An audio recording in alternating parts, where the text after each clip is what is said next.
Hi, my name is Taryn and welcome to A British Audiophile. Now, I understand the appeal of listening to a great recording on a fine hi-fi system. Thanks to this hobby and running this channel, I get to do that all the time. But there's also something really appealing about just kicking back and watching some of your favorite performances. Now, thankfully, because of YouTube, there's a whole world of performances just at the end of your fingertips. So that got me thinking, what are my top 5 female vocal performances that I've seen on YouTube? I'd like to share those with you. Now, I understand it's YouTube, so it's not necessarily the best audio and video quality. Audiophiles out there, just take a chill pill for a second. There's something really nice about watching somebody perform, regardless of the quality. Now, just before we get started, I just want to jump on my soapbox for a moment and say this. Those of you who access your audio-visual content through a home cinema system, that's wonderful. Those of you who access it through devices plugged into headphones, that's great too. But I know a bunch of people who have a hi-fi system and a TV and they're not connected at all. They rely on the internal speakers of the TV for their audio quality, and those are inadequate in my opinion. They may have a sound bar, that'll improve things slightly, but there's no substitute for having a hi-fi system or a home cinema system connected to your television. Once you've done that, I don't think you're going to look back. It's relatively straightforward to do these days. Most modern TVs have an optical output. You just run a cable from that into an external DAC with an optical input. A lot of modern amplifiers will have an optical input, so amplifiers with digital connections, so to speak. So, sermon over, let's get started.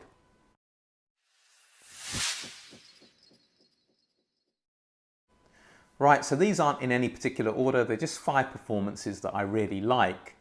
And I'm going to do this as an informal type of quiz, so I'm going to give you a few clues before I tell you who it is, see if you can guess. So the first performance is from someone who was born in 1942. Sadly, she passed away in 2018. She's known for playing the piano, but is commonly regarded as one of the finest singers that ever lived. In 1980, she made a cameo appearance in the Blues Brothers movie. And any idea who it is yet? Well, it's the Queen of Soul, Aretha Franklin. And the performance I've chosen is from 2015, just some 3 years before she passed away. This is really late in her career, where she was hardly performing at all and wasn't in the best of health. And it's at the Kennedy Center where she's honoring Carole King. Carole King penned the track, or co-penned the track, Natural Woman, that Carole King sung, but really was popularized by Aretha Franklin. And Aretha's performance is magnificent. She took the roof off the place. But what's also really interesting is Carole King's reaction. I think she may have thought that Aretha may turn up there and may say something about the experience of singing that song. But I don't think she for a moment thought that Aretha was going to sing. And it's her surprise at Aretha singing and the encouragement that Carole King gives to Aretha that makes this really interesting to watch. So just click in the description notes like with all of these and enjoy.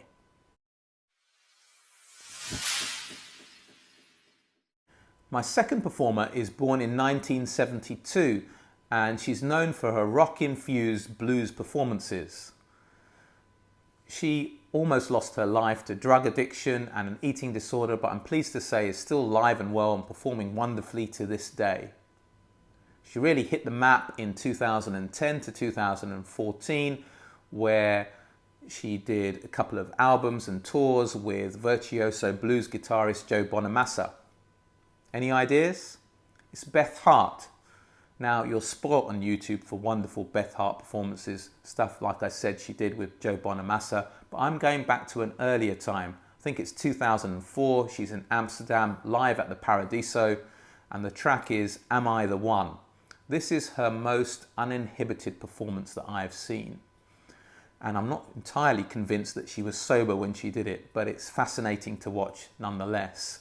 She starts off relatively gently, and just plays with her voice, but wow, does she let it rip on this particular occasion when those big notes hit, she delivers them with real grit, real authority and huge power. It's not for the faint-hearted. There's a couple of expletives in there for good measure as well, so if you're offended by that type of thing, you've been pre-warned.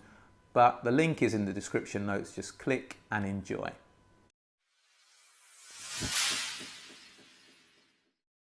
My third performer was born in 1981, and she was a finalist in the American talent show American Idol in 2004. She's also been a mentor or coach on the BBC talent show The Voice. But she's best known for a performance in a 2006 movie for which she won a Golden Globe, a BAFTA and an Oscar. Any ideas? One more clue then. The movie was Dreamgirls, and the song that really grabbed attention was her performance of And I'm Telling You. The answer, of course, is Jennifer Hudson, J-Hud for short. Now, like Beth Hart, there's a whole bunch of wonderful Jennifer Hudson performances on YouTube, but we're going back to the Kennedy Center in 2014 to honor one of my favorite artists, Al Green. And the track is simply beautiful. Wow, can Jennifer Hudson hold a tune, and she's got soul in bucket loads. It's a wonderful performance. She just plays with her voice. There's just a huge amount of emotion in there, and I think the track is simply beautiful. Click in the description notes and enjoy.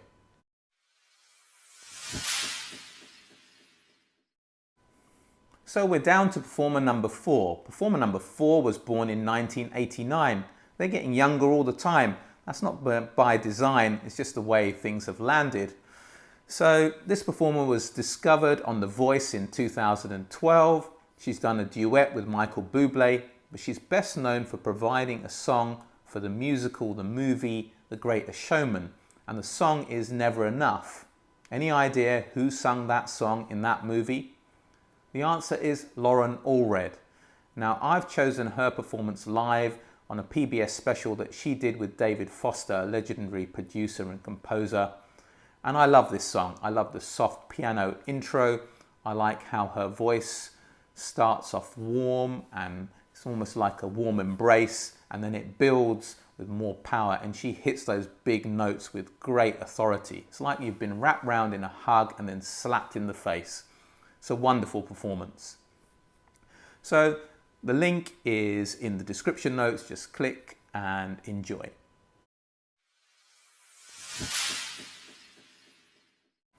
It's really tricky getting it down to 5 performances. Much easier knowing what to include than it is knowing what to actually leave out. But I have to include this performance by this particular artist in my top 5. Now, this artist was born in 1945. She sadly passed away last year in 2019. She's one of the finest opera singers that's lived, and a black American soprano. Any ideas? It's Jessie Norman. And I'm choosing her performance from 1995. We're back at the Kennedy Center again. Now, I have to say this. I have no affiliation with the Kennedy Center. I wish I did. It'd be wonderful to have friends in such influential places. It just happens that there have been so many fantastic performances at that venue over the years. It goes without saying that if you're performing in front of an all-celebrity audience and the US president, you're likely to be at the top of your game. This performance in 1995, she's honouring one of my heroes in Sidney Poitier, and she's singing Amazing Grace. Now, there's something sublime, something spiritual about this performance.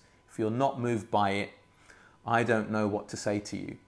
It's just divine. So click in the description notes to the link and enjoy.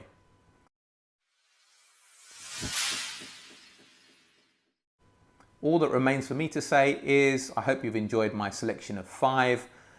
Thank you for watching.